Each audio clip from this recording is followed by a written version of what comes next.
So I saw Hamilton tonight. Now, for the record, I saw the concert film thingy in a normal movie theater that was showing to commemorate the 10th anniversary of the Broadway show.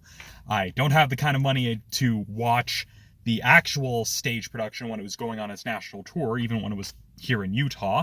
And this film isn't really new since it was originally released on Disney Plus, but I do not have Disney Plus, nor do I intend to get Disney Plus, so this was my very first time seeing it, and it was a nice way to watch the stage show with the original Broadway cast. And honestly, I have to say, these concert movies where they just record a production of the show on Broadway, I honestly think that that's probably how we should be bringing musicals to normal movie theaters instead of, another bland, soulless Hollywood adaptation with an A-list celebrity who can only somewhat sing. Of course, that's because I'm still bitter about stuff like Les Mis. Now, watching these performances that, again, are nearly 10 years old at this point, it just reminded me of what I like about musical theater. Kind of this spontaneity, as it were, and especially seeing how these actors, these trained performers, are informing a lot of their performance, even through simple things like body language, facial expression. It was really fascinating to watch.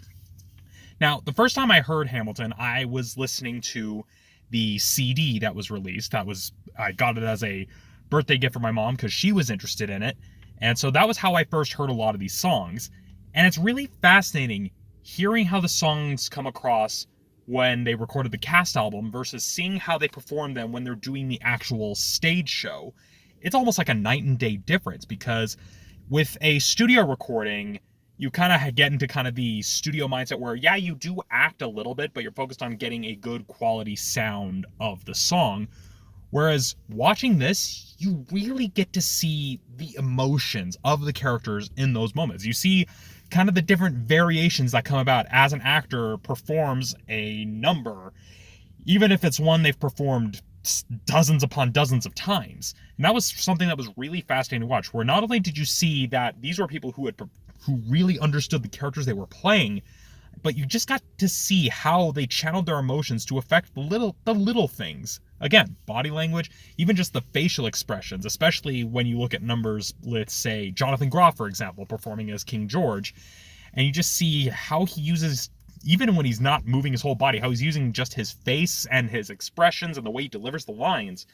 It's just really incredible to see, and that's just something you don't get in a lot of the more Hollywood adaptations of a lot of these Broadway musicals. And so that was probably the most fascinating thing to see. And it also just points out something that I've noticed when you look at something like this, where they're taking a recording of the Broadway show versus how it would have been Hollywoodified, where there's a certain sincerity to it. Because when it comes to theater in general, there's a certain suspension of disbelief you have to have as a member of the audience, where you have to willingly accept of, yeah, you are watching a stage play. They're not going to show everything that would be happening, but you still get pulled into the story.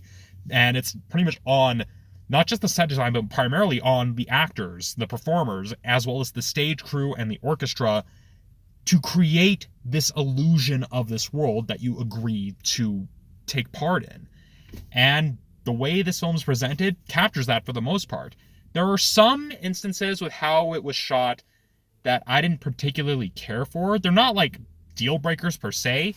It's just I had seen versions of some of these numbers presented in a more compelling way. A good example is World Turned Upside Down. Overall, shot fairly well, but there were a few instances here and there that I kind of would have changed how they would have shot it, but I can probably, give them a bit of the benefit of the doubt, considering that they were probably limited in how and where they could position the cameras while still allowing the performance to go on. Because this wasn't just a stage performance solely for the cameras. This was an actual show with an actual audience, so naturally they had those limitations.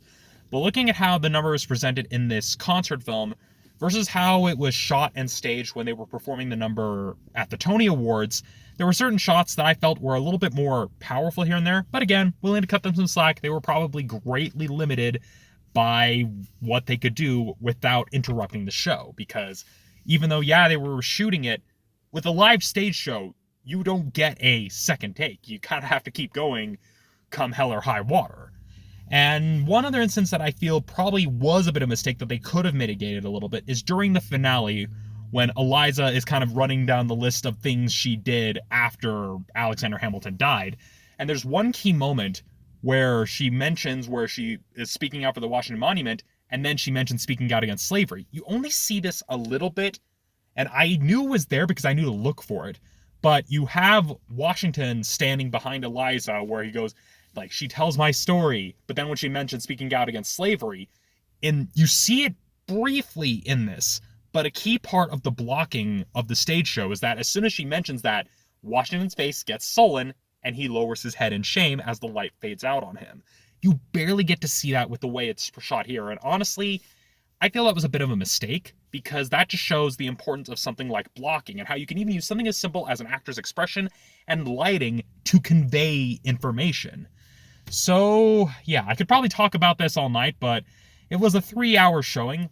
Thankfully, they gave us a 10-minute intermission so we could actually go to the bathroom and get a refill of our sodas.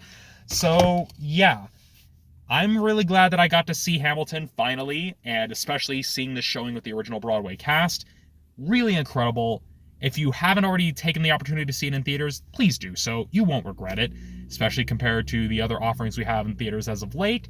It's definitely a good way to spend your time. So, yeah, that's my rant on Hamilton and why I like musical theater and why I like theater in general. So, yeah,